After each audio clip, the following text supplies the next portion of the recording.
Hello from Nashville. Well, as I was probably just talking before, and no one could hear what I was saying, right?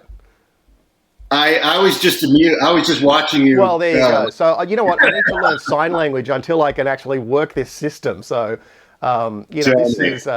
Bear with us, guys. This is the very first episode of Maiden Voyage. Raiders of the Lost Art. So if you didn't hear me before, I'll quickly do another little playback here. We're just getting the gremlins out of the system as this is being episode 1. So the whole concept of Raiders of the Lost Art is about the lost art of active listening and how music has become basically a background sort of thing to our life, where it's a playlist while we're washing the dishes or driving the car. And I think with all these new sort of technologies coming out like NFTs and ways to commercialize content, I think it's a great new frontier for artists to start thinking about how they create better engagement with their fans, and not only better engagement with the fans as listeners. How can we evolve the listening experience? How do we go deep into music? What does music mean to us, as well as being a background playlist to our life? How does it inspire us? How does it create those connections and those memories? So as many of you, I think I said this before, but it probably didn't come through, but as many of you know, John is head honcho at Jetpack over there in Nashville. John, do you want to just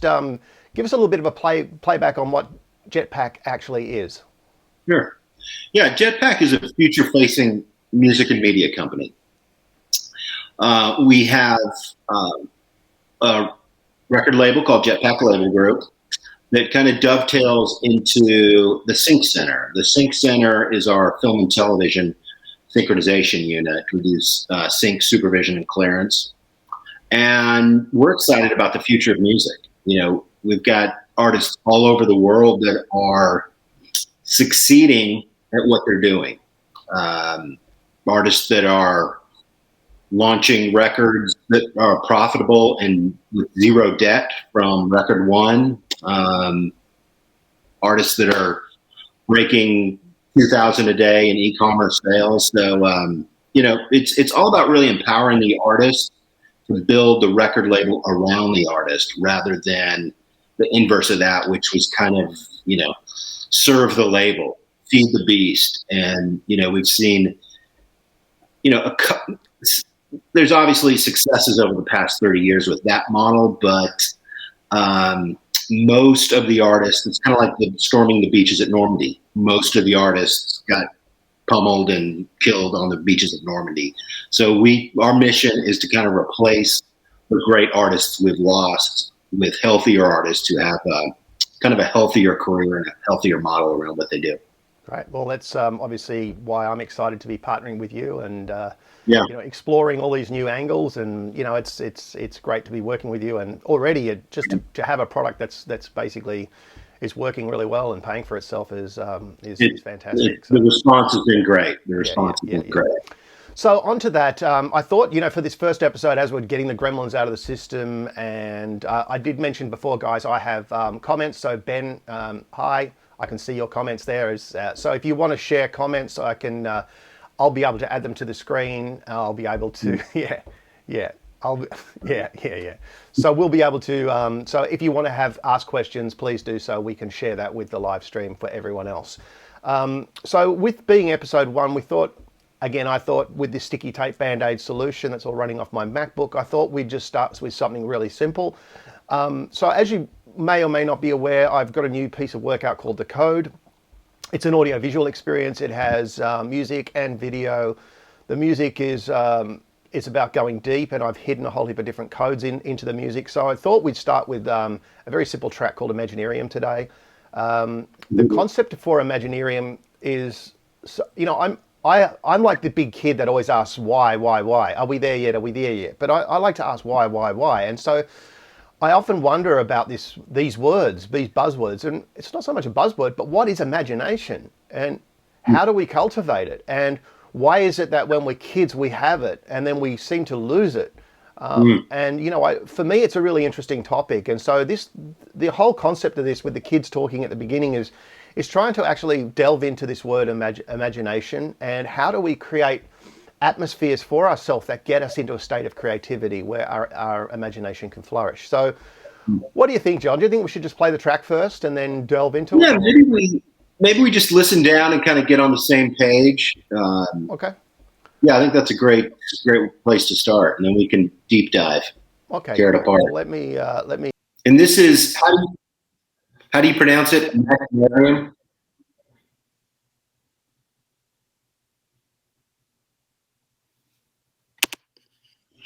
Imagination is like something that is made,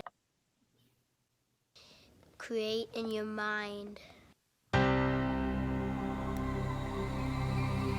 Okay, can confirm that we can hear this? Yep, I can hear it. Great.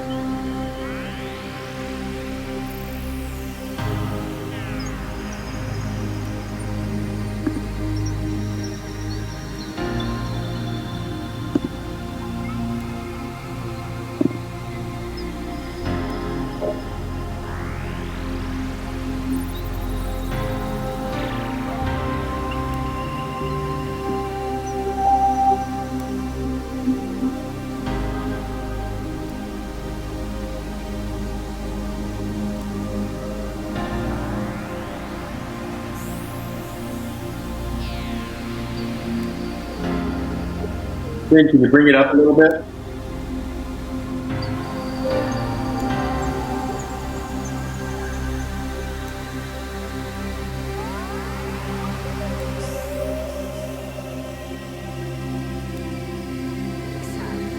You get to talk and pretend you're something like a ballerina or a rock star or a fairy.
princess, and then you lie. You say, I was a fairy.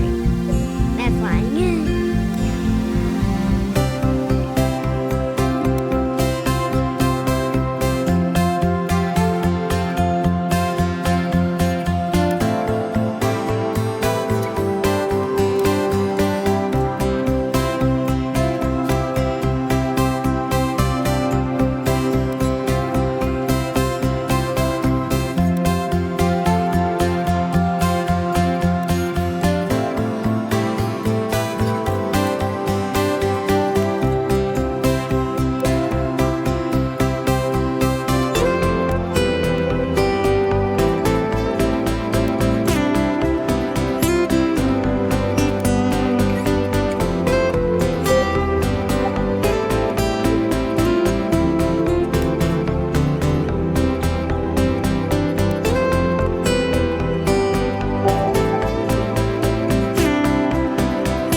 It's a great podcast.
Nice.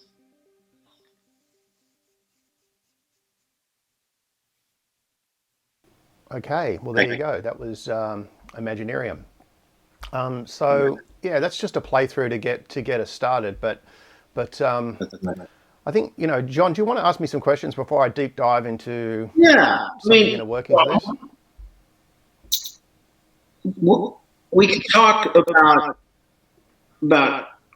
kind of inspiration. But before we do that, about the code. What are some of the codes, as you're composing and putting it together, what are some of the codes that kind of brought the whole record together, and specifically this song here? What's in here that some of us might miss?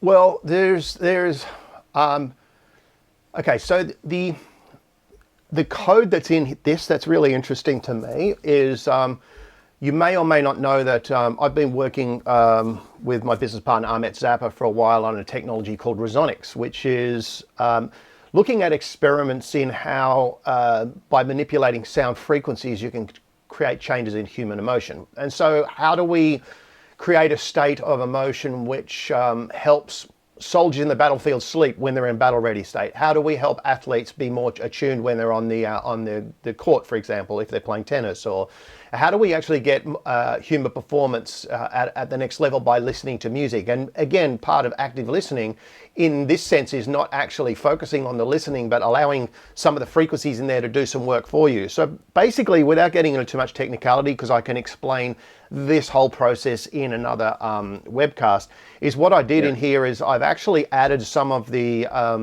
Resonics processing. And so there are a number of different frequencies which I can go into, again, as I mentioned on another podcast, but this one is at 521 hertz. So certain frequencies, depending on how they're placed in a piece of, in isochronic tones or specific frequencies played back, will have been proven via science to create different emotional responses.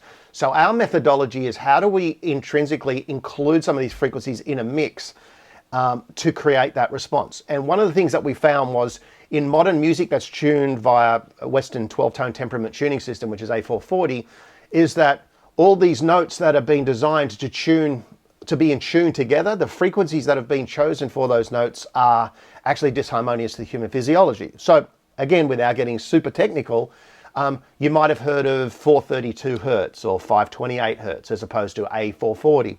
The problem when you're talking about that is pretty much that's only one note.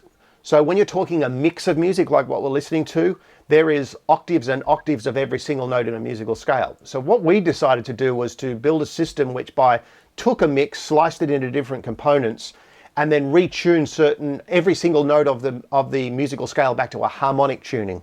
The harmonic tuning was a system that was an ancient tuning system whereby instruments didn't have to play together, but they were tuned till they resonated with the human physiology. So we've got that math, that computation. So what I've done here, just to give you a quick example, is if I take the melody line of the guitar, I'll try and play this back, I'll solo it.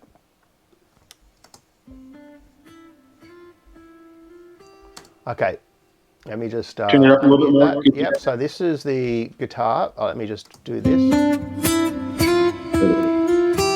Okay, so that's the melody line. Now, what I've done is I've actually created, as part of the Resonics process, a direct copy of that track, and then I've detuned it by 35 cents, which brings it back to an overall tuning around that sort of 432 principle.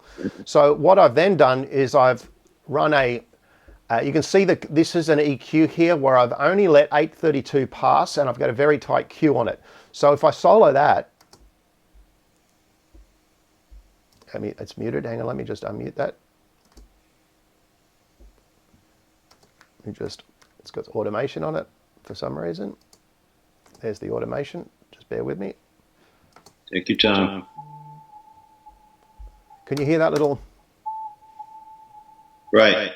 Okay, so what I've done there is I've actually copied the track of the acoustic guitar, detuned it back to a baseline of harmonic tuning, found that frequency, which is now a retuned frequency of the guitar, and then reapplied it.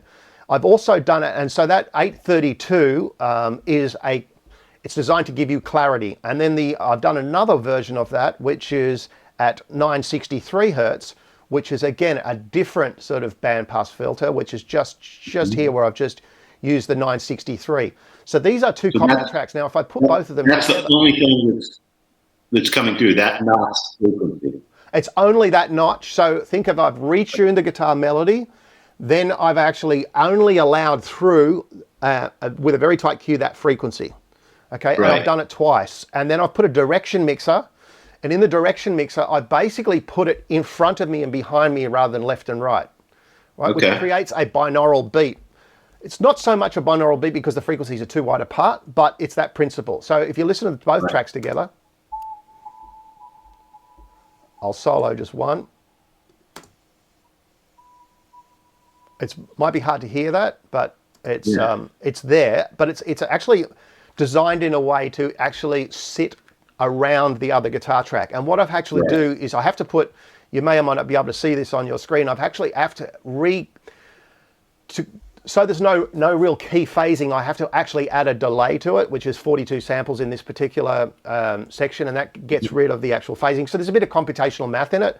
But the end result is when you listen to this track now on the album and you listen to this melody guitar, it should sound very bloomy. The top end should sound very alive and around you, very much like a hammer dulcimer type sound. Even though it's got reverb, these frequencies make it come alive.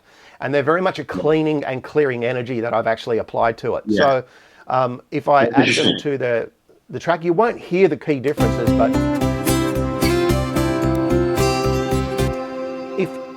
when you at home and you listen, especially on the high res files, and you listen to that melody guitar next time, have a listen to the top end and the way the actual expansiveness of that reverb, it sounds very big in the reverb. A lot of that has got to do with the way I've retuned the harmonics on that guitar.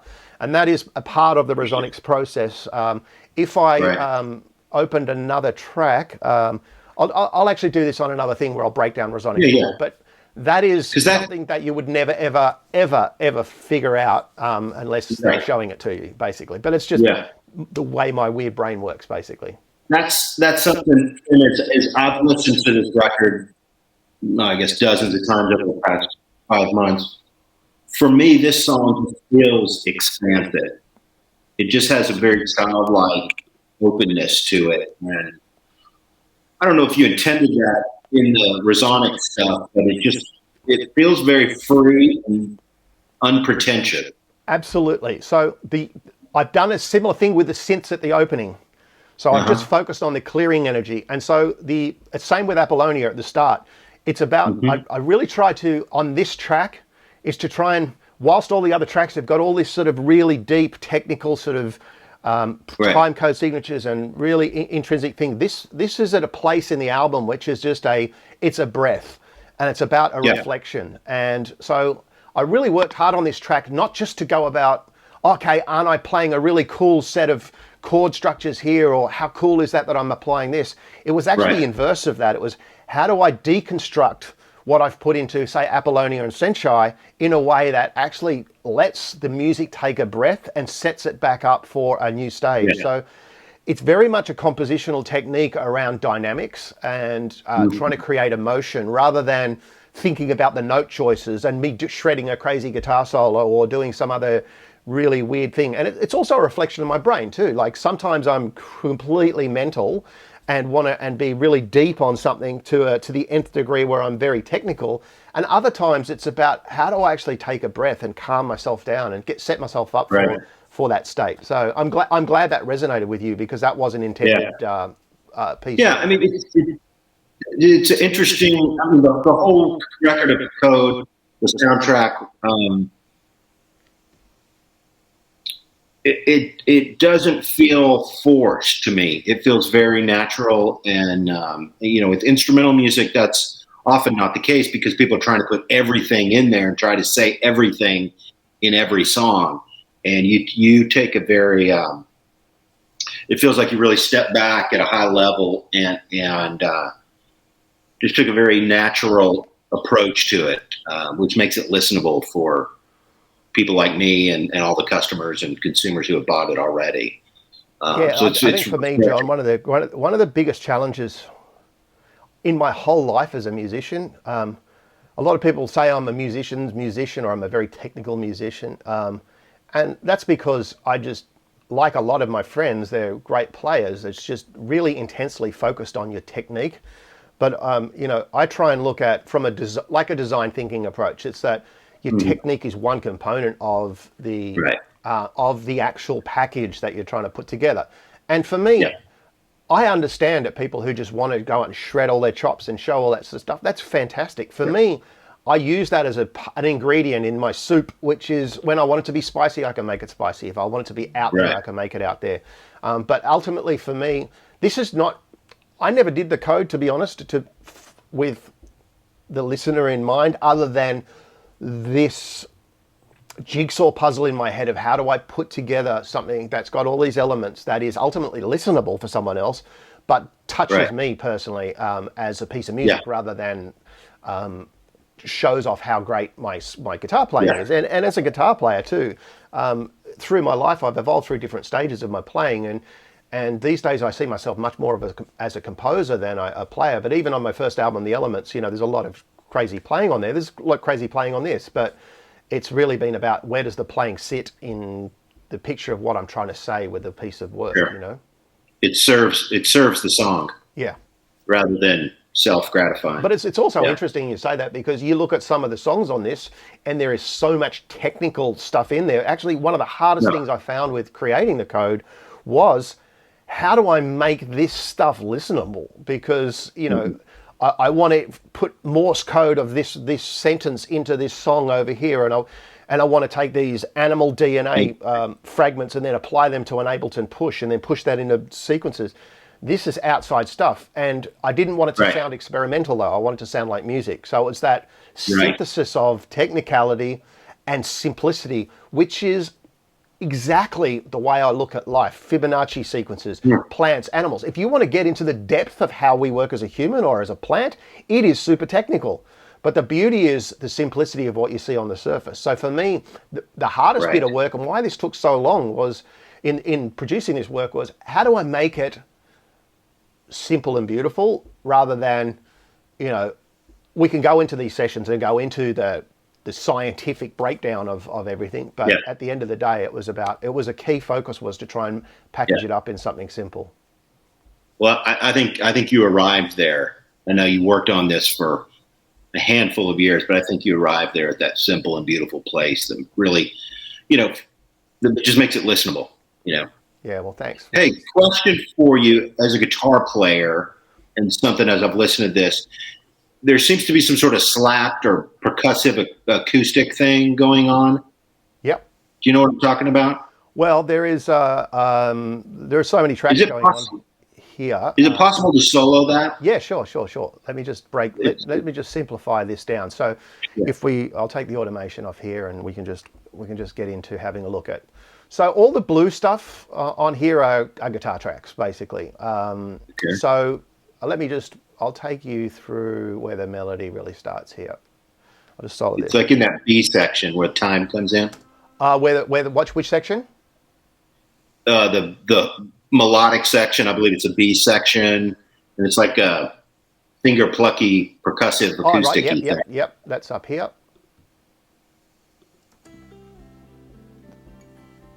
This one? But you do it at... That's the section you're talking about? Yeah. Where it really starts to dig in and. It's like daydreaming, but you kind of like dreaming. Is that the section you're talking about? Yeah, keep going. I think it's following. It's Sorry. like daydreaming, but you kind of like dreaming, but you do it at creative. Yeah, it's like there's a bounce thing going on that really Yes. is musical. So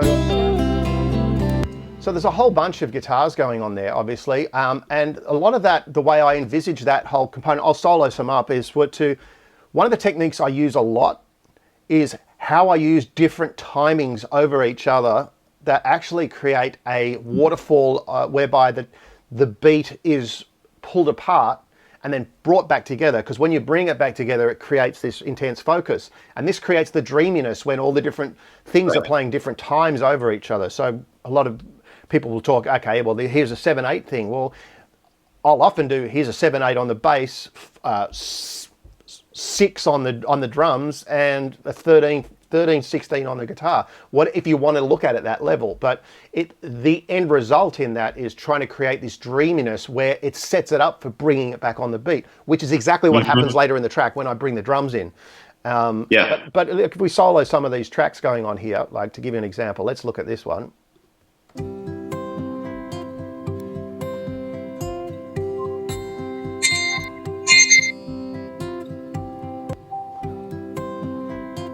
Okay. Now let's add.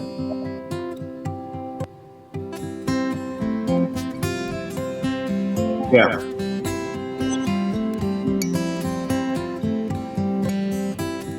That's really great.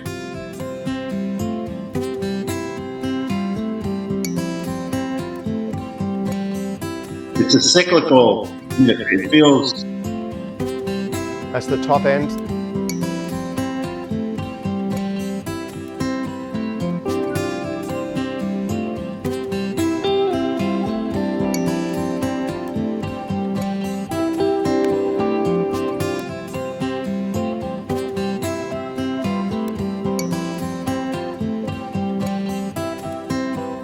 So let's just take the top line here.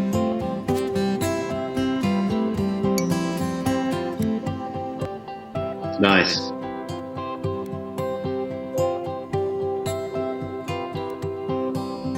Start building it back.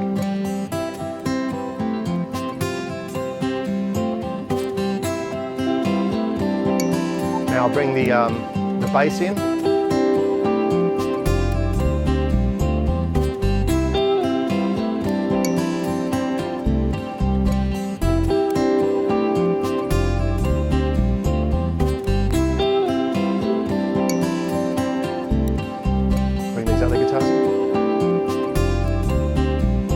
So you can just see that how that just creates this dreaminess, Right. you know, and the bass is giving it a bit of sort of, you know, pulling it together. Now I bring that melody back in.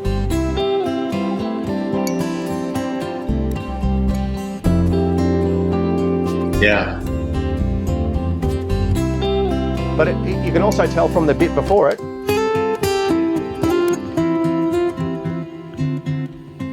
that's really on the beat, right?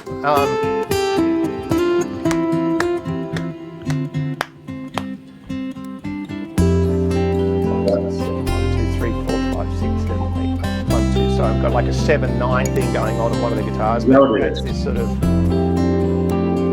Very cool. Now when I get up a bit later, You protect. again here, when I get to where the drums come in, we've got something really cruisy groove, like, you know, old West Coast LA groove sort of going on. Now, up until now, there is no drums in this at all. So the actual stabby guitar parts that dun dun dun dun dun dun dun dun dun are holding the beat. So the actual guitar stabs are holding the beat here. And then this is the first time the drums come in. But when the drums come in, they don't usually kick in big. They bring it all apart again. So the time signatures are going on with the drums.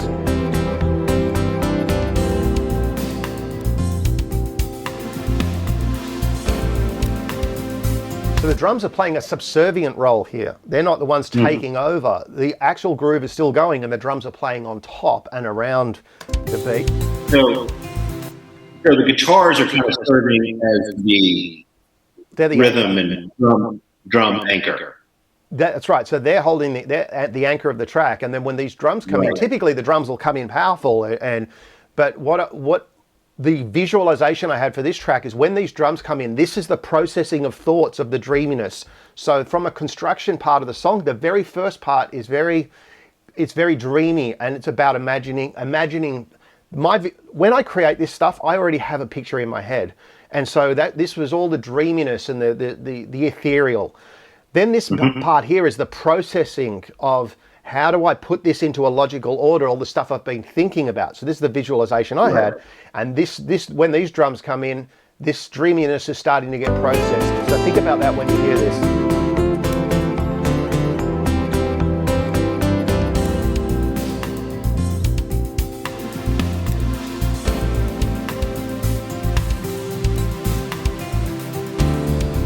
Now this next section where the drums start driving the beat, they take over, creates a big change, and this is the action. Right.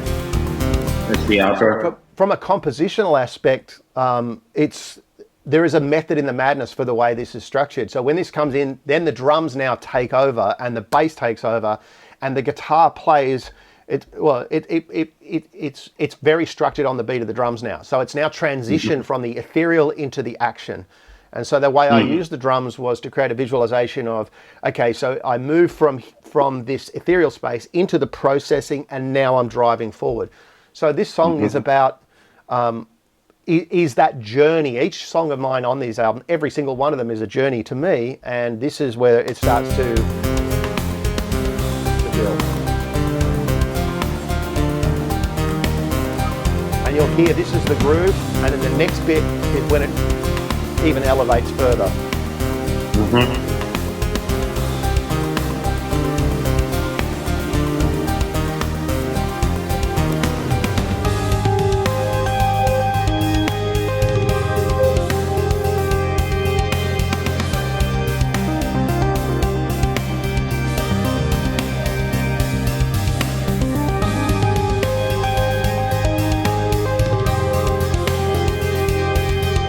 It's got that real heavy swing on it. I just love swing on drums. Yeah. So if I just solo the drums up and just show you the MIDI programming here.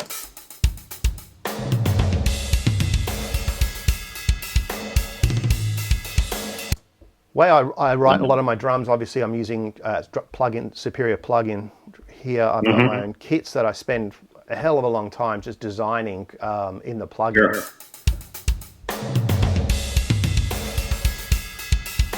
Sounds amazing.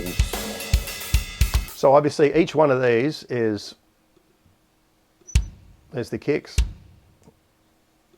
there's my snares, there's the individual elements. And so you'll see like little gray ones here. I don't know if you can see them on the stream, but you know, I'm often writing things and I'll pull notes out, I'll delete them. And so I have a really weird way of working. I draw everything, I don't play it. And I work a hell of a long time on the drums. The drums are, for me, are one of the most focal parts of everything I do. And I just spend, it's ridiculous the amount of time I spend on the drums. So again, if I just pull in the, let's get the bass going here. Just close this out.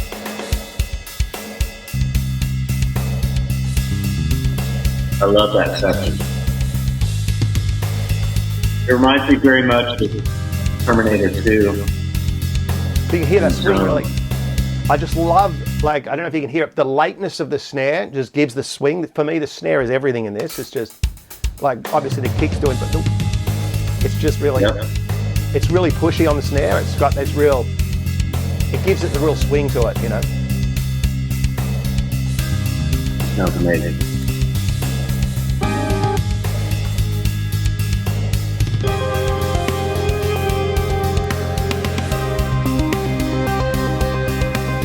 Also, a really interesting thing from a mixing perspective here. You can hear when I solo the drums, they just sound a little bit. They sound a little bit flat. They don't really jump out. But just the way I've EQ'd them, like if you hear them by themselves, see the snares really sounds really back in the reverb. But when I put it in the track, Right. listen to how it pops.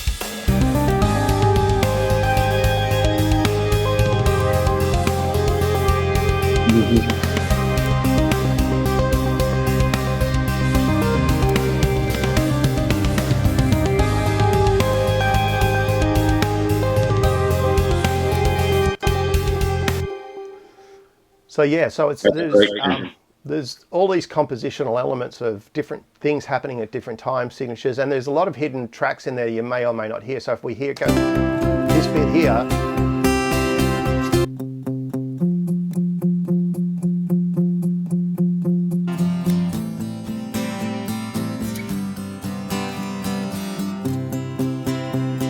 okay, I'll just. Yeah, it's a great blend of synth and guitars. That's that thing that's holding the beat together. Now I want to put the bass in.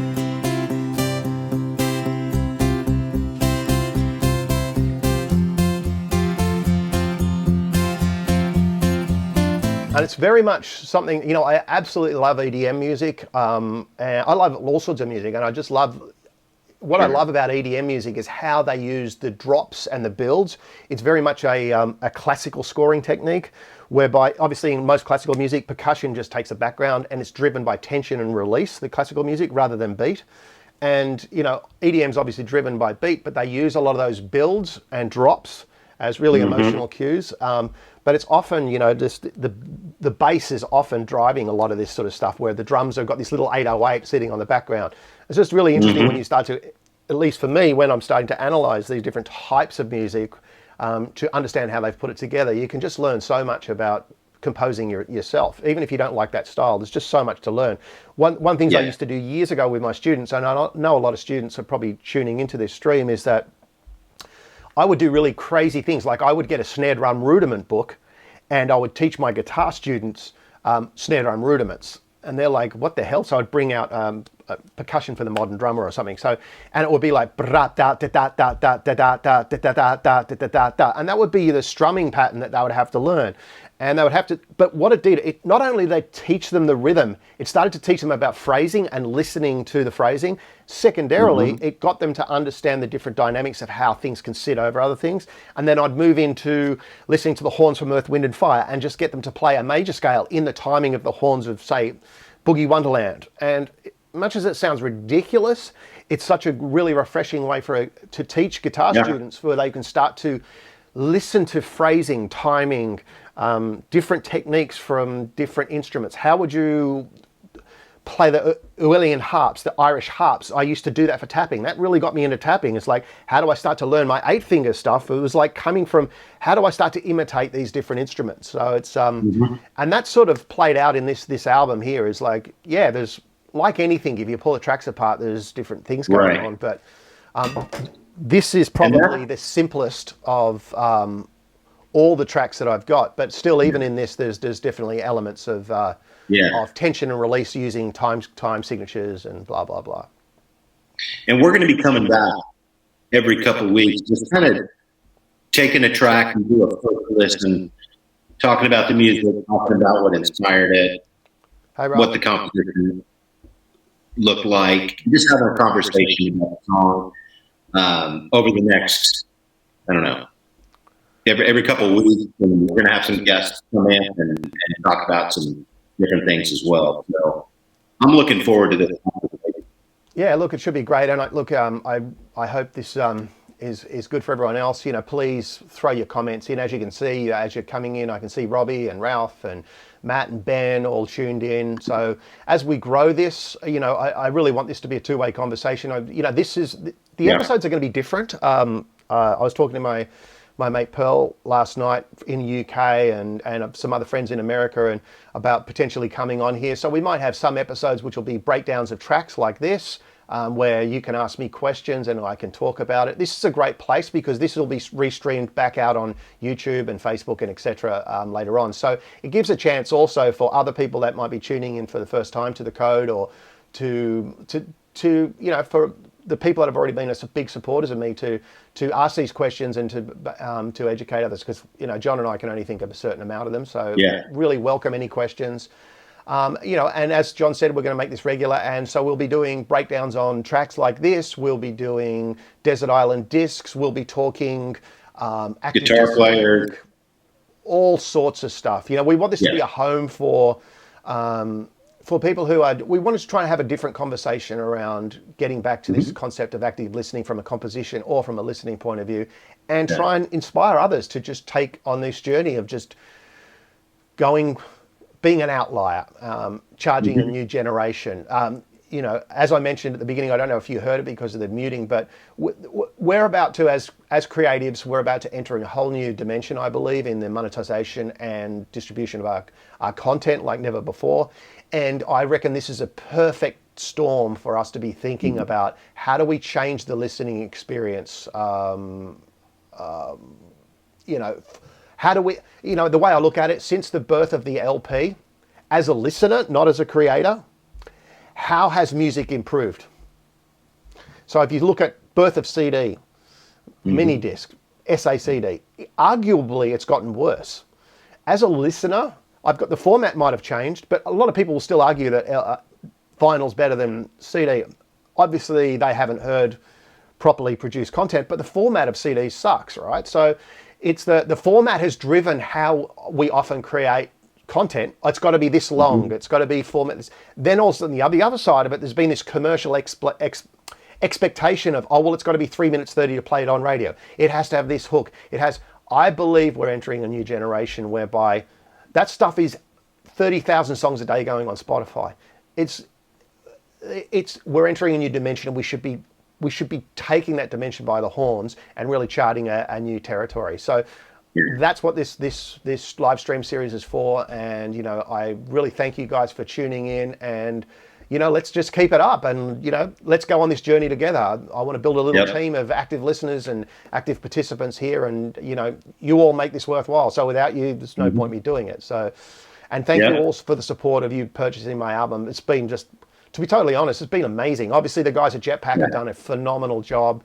We've got PR this week. I think this week we should say thank you to everybody who's been a supporter and purchased the code. There's going to be some exciting stuff coming up that we'll be talking about here. And we're kind of blocking out, in the US, we're blocking out Tuesday at 2 p.m.? Yeah, that's kind of we're going to be blocking out a regular time. Thanks, Matt, for the comment, mate.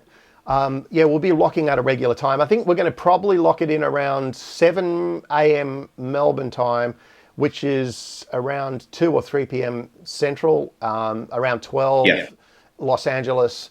Obviously, time zones are a little bit against us, but that way, even though I get up early, 7 a.m. is a good enough start for me. It gives me plenty of time to get ready. I welcome also any suggestions you might have for episodes. Throw them at us. Like, this is, again, I don't want this to be just another live stream. There's no point me doing it if it's like that. Let's try and cultivate something cool together. If you guys want to be on an episode like John is, I can bring in other guests. Let me know. Let's build. I want to build a little army together. So, and you're part of that. So, thank you. That's right. Join the rebellion. Yo.